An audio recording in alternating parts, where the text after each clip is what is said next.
वैष्णो देवी जी की व्रत कथा शुरू करने से पहले आप इस चैनल के साथ बने रहने के लिए चैनल को सब्सक्राइब करें और साथ ही में बनी घंटी को भी दबाएं ताकि हम जो भी नई वीडियो आपके लिए लेकर आएं उसकी जानकारी आपको मिलती रहे। चलिए वैष्णो देवी जी की कथा शुरू करते हैं। वैष्णो देवी जी ने अपने एक परम भक्त पंडित श्रीधर की भक्ति से प्रसन्न होकर उसकी लाज बचाई। माता ने पूरे जगत को अपनी महिमा का बोध करवाया। तब से आज तक लोग इस तीर्थ स्थल की यात्रा करते हैं और माता की कृपा पाते हैं। कटरा से कुछ दूर पर स्थित हंसाली गांव में मां वैष्णवी के परम भक्त श्रीधर रहते थे। वह निसंतान होने से दुखी रहते थे। एक दिन उन्होंने नवरात्रि पूजन के लिए कुंवारी कन्याओं को बुलाया। मां वैष्णो कन्या वेश में उन्हीं के बीच आ बैठीं। पूजा के बाद सभी कन्याएं तो चली गईं, पर मां वैष्णो देवी वहीं रहीं और श्रीधर से बोलीं, सबको अपने घर भंडारे पर निमंत्रण दे आओ। श्रीधर ने उस दिव्य कन्या की बात मान ली। आसपास के गांव में भंडारे का संदेश पहुंचा दिया।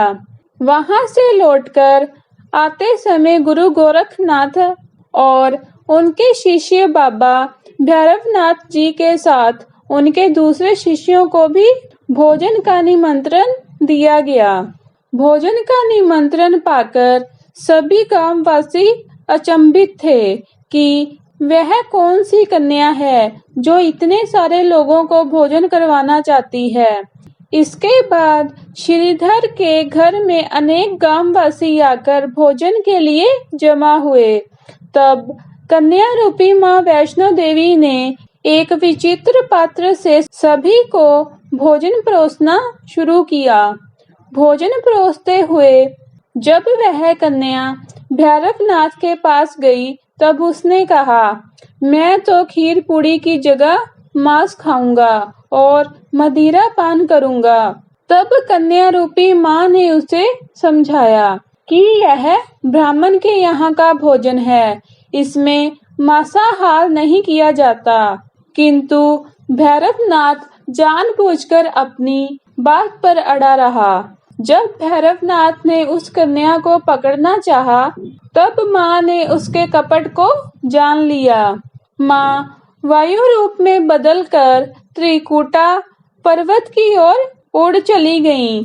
भैरवनाथ भी उनके पीछे गया। माना जाता है कि मां की रक्षा के लिए पवन पुत्र हनुमान भी थे। हनुमान जी को प्यास लगने पर माता ने उनके आग्रह पर धनुष से पहाड़ का बाण चलाकर एक जलधारा निकाली और उस जल में अपने केश धोए। आज यह पवित्र जलधारा बाणगंगा के नाम से जानी जाती है। इसके पवित्र जल को पीने या इसमें स्नान करने से श्रद्धालुओं की सारी थकावट और तकलीफें दूर हो जाती हैं। इस दौरान माता ने एक गुफा में प्रवेश कर 9 माह तक तपस्या की। भैरवनाथ भी उनके पीछे वहां तक आ गया। तब एक साधु ने भैरवनाथ से कहा, तू जिसे एक साधारण कन्या समझ रहा है वह आदि शक्ति जगदम्बा है, इसलिए उस महाशक्ति का पीछा छोड़ दे। भैरवनाथ ने साधु की बात नहीं सुनी। तब माता गुफा की दूसरी ओर से मार्ग बनाकर बाहर निकल गईं। आज भी यह गुफा अर्धकुमारी, आदि कुमारी और गर्भजून के नाम से प्रसिद्ध है। अर्धकुमारी के पहले माता की चरण पादुका भी है। यह वह स्थान है जहां माता ने भागते भागते मुड़कर भैरवनाथ को देखा था। गुफा से बाहर निकलकर कन्या ने देवी का रूप धारण किया। माता ने भैरवनाथ को चेतावनी दी और वापस जाने को कहा, फिर भी वह नहीं माना। माता गुफा के भीतर चली गईं। तब माता की रक्षा के लिए हनुमान जी गुफा के बाहर थे और उन्होंने भैरवनाथ से युद्ध किया। भैरव ने फिर भी हार नहीं मानी। जब वीर लंगूर निढाल होने लगा, तब माता वैष्णवी ने महाकाली का रूप लेकर भैरवनाथ का संहार कर दिया। भैरवनाथ का सिर कटकर भवन से 8 किलोमीटर दूर त्रिकुंड पर्वत की भैरव चोटी में जाकर गिरा, जिस स्थान को भैरवनाथ के मंदिर के नाम से जाना जाता है। जिस स्थान पर माता वैष्णवी ने हट्टी भैरव का वध किया, वह स्थान पवित्र गुफा और भवन के नाम से प्रसिद्ध है। इसी स्थान पर महाकाली दाएं ओर, मां महा सरस्वती मध्य ओर और मां महालक्ष्मी बाएं ओर पिंडी के रूप में गुफा में विराजमान है। इन तीनों के सम्मिलित रूप को ही मां वैष्णो देवी का रूप कहा जाता है। कहा जाता है कि अपने वध के बाद भैरवनाथ को अपनी भूल का पश्चाताप हुआ और उसने मां से क्षमा दान की भीख मांगी।